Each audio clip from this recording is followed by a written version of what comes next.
Rabbil Alamin. Assalatu wassalamu ala asrafil mursalin Sayyidina Muhammadin wa ala alihi wa sahbihi ajma'in.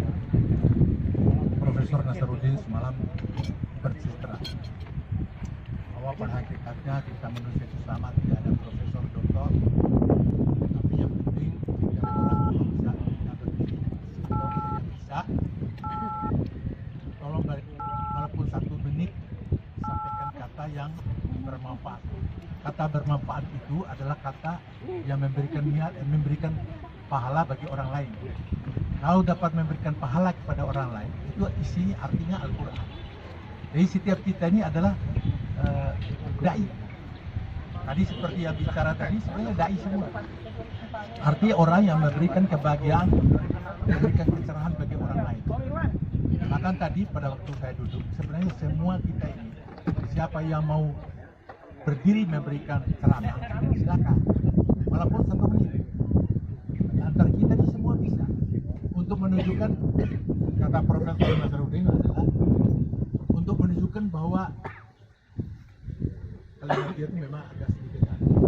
Bahwa sebagai seorang Muslim yang baik adalah orang yang bisa yang memberikan manfaat.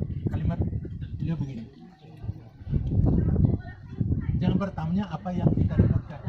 Kita harus bertanya pada diri kita apa yang kita perbuat. Nah sekarang Haji Muhtar banyak berbuat kepada orang lain.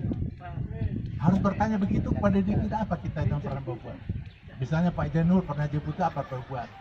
Selama saya jadi pejabat dari DPR, dari gubernur, apa yang saya perbuat. Itulah yang merupakan catatan yang abadi.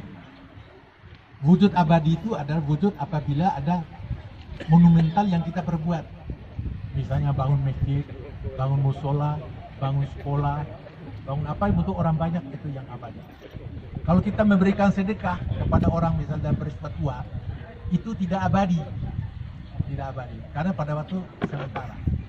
Kalau kita buatkan jalan, itu akan abadi. Nah ini yang penting, kita harus lakukan apa yang pernah dan apa yang harus kita perbuat.